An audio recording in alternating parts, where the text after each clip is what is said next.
Aston Villa secara mengejutkan berhasil mengalahkan Manchester City dengan kemenangan 1-0 berkat tembakan Leon Bailey yang membentur kaki Ruben Dias. Villa bersama Unai Emery melanjutkan kebangkitan mereka yang hingga kini belum terhentikan. Kekalahan ini membuat skuad Pep Guardiola berada di posisi keempat dengan raihan masih 30 poin setelah 15 pertandingan, 6 poin di belakang pemimpin klasemen Arsenal, dan tanpa kemenangan dalam 4 pertandingan terakhir Premier League mereka. Aston Villa naik ke peringkat ketiga dengan 32 poin, 2 poin di belakang Liverpool dan 4 poin di belakang Arsenal, setelah meraih kemenangan ke-11 berturut-turut di kandang dalam Premier League. Bagaimana cara Unai Emery meracik skuad Aston Villa dari tim papan bawah musim lalu hingga kini melejit ke posisi 3 besar klasemen Liga Inggris? Dan bagaimana peluang Manchester City untuk mempertahankan gelar juara mereka jika melihat Arsenal dan Liverpool yang semakin melejit? Apakah semakin meredup tak ada harapan? Simak penjelasannya sebagai berikut. Taktik Unai Emery dengan artificial transition di Aston Villa. Jika kamu masih ingat musim lalu, tepatnya pada akhir bulan Oktober 2022, Aston Villa saat itu berada sedikit di atas zona merah klasemen dengan hanya 12 poin dari 12 pertandingan.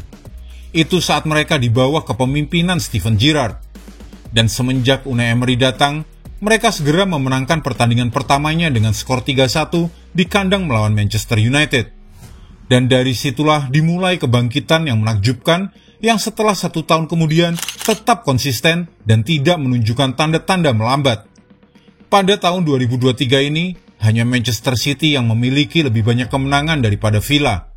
Villa kini telah berada di peringkat ketiga dalam klasemen Liga Inggris. Tidak mengherankan jika pendukung mereka mulai membicarakan Aston Villa berlaga di ajang Liga Champions. Setelah kemenangan 1-0 atas Manchester City, bahkan para penggemar sepak bola yang bukan pendukung Aston Villa pasti akan mulai bertanya-tanya juga. Unai Emery hingga kini memang belum banyak mendapatkan cukup pujian. Mungkin karena para pengamat kesulitan untuk menetapkan gaya bermainnya. Tapi ini justru karena fleksibilitas dalam strateginya. Fans Villa mungkin merasa bingung. Tetapi ini jelas merupakan strategi yang sengaja untuk membuat bingung lawan. Emery menerapkan struktur yang sangat fleksibel dalam strateginya untuk memberikan ruang bagi perubahan strategi saat menghadapi siapapun lawan mereka. Emery adalah seorang analis yang teliti terhadap tim lawan, terkenal karena menghabiskan puluhan jam untuk menganalisa setiap kelemahan kecil timnya dan juga kelemahan lawannya. Keuntungan dari pendekatan ini ada 2. Jika para pemain Villa mengikuti instruksinya, mereka tidak hanya akan mengalahkan tim lawan secara taktis, tetapi juga setelah mengubah strategi mereka saat menghadapi lawan berikutnya, akan sulit dipahami oleh lawan mereka, bahkan oleh Pep Guardiola sekalipun. Keberadaan Villa yang sulit diprediksi, gaya bermain mereka tersembunyi dan tak terlihat. Ini adalah kunci kesuksesan Emery. Persiapan dari seorang pelatih kelas dunia dan membangun sebuah tim yang mematuhi setiap kata-katanya. Transisi buatan atau yang kini umum disebut sebagai artificial transition semakin umum dalam sepak bola di elit Eropa. Dan meskipun sudah ada sejak lama, dan Antonio Conte adalah salah satu pengusungnya, ide ini dipopulerkan lagi oleh Roberto De Zerbi dengan strategi press baitingnya, alias memancing lawan. Seperti di Brighton, pemain tengah Aston Villa seringkali berdiri diam, menunggu untuk ditekan lawan agar mereka dapat dengan cepat melepaskan umpan langsung ke garis pertahanan lawan. Ini semua tentang cara memprediksi momen yang tepat untuk beralih dari bertahan menjadi serangan. Bergerak cepat setelah memiliki penguasaan bola dan menyerang ke wilayah lawan secara vertikal.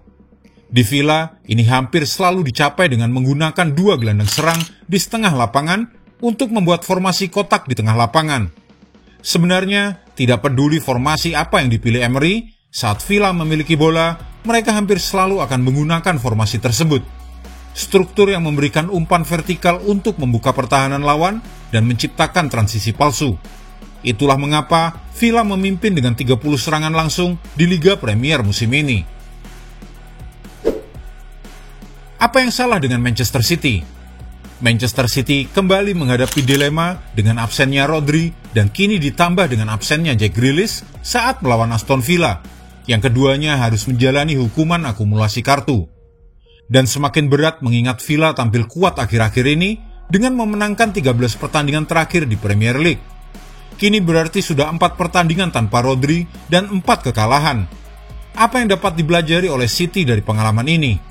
Meskipun City memiliki kualitas untuk menghentikan rekor kemenangan Villa, absennya Rodri dan Grealish terbukti sangat berpengaruh. Meskipun Phil Foden dan pemain seperti Julian Alvarez dan Jeremy Doku tampil gemilang, kehadiran Rodri sangat diperlukan, karena ia pemain yang dapat memenangkan pertandingan. Absennya Rodri menjadi masalah. Guardiola sebenarnya memiliki banyak opsi untuk menghadapi Villa, tapi opsi yang paling mungkin adalah mencoba untuk mengendalikan permainan, tapi mengorbankan peluang mencetak gol. Tapi terbukti di markas Villa, penguasaan bola menjadi sia-sia tanpa peluang yang tercipta.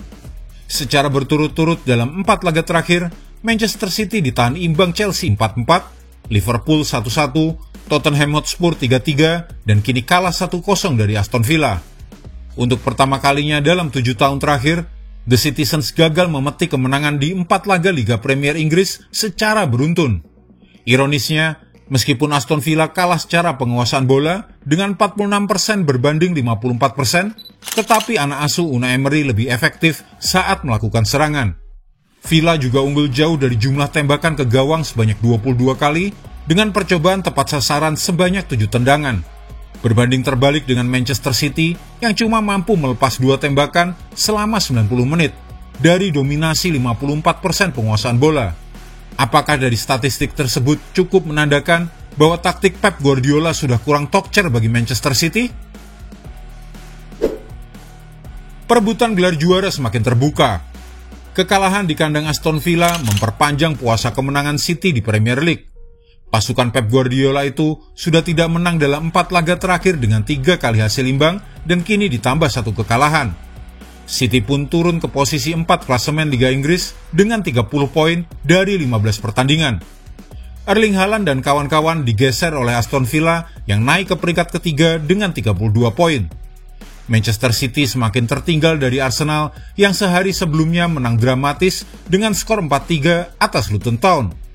The Gunners di puncak klasemen Liga Inggris dengan 36 poin. Liverpool menyusul di peringkat kedua klasemen dengan 34 poin. Sementara Manchester United perlahan mendekat ke 4 besar dengan selisih hanya 3 poin dari Manchester City setelah mengalahkan Chelsea dengan skor 2-1. Kini Arsenal yang paling diunggulkan untuk bisa meraih gelar juara. Namun patut diingat, Liverpool juga pasti bernafsu dan kini mungkin menjadi lawan terberat bagi Arsenal. Aston Villa sendiri pasti akan sangat senang jika mereka mampu lolos ke Liga Champions musim depan. Sementara bagi Manchester City, masih ada waktu bagi Pep Guardiola untuk memperbaiki semuanya, terutama masalah mereka dengan ketergantungan pada Rodri. Jika Anda menyukai video ini, jangan lupa klik like, share, subscribe, dan tendang loncengnya agar tak ketinggalan update terbaru dari kami.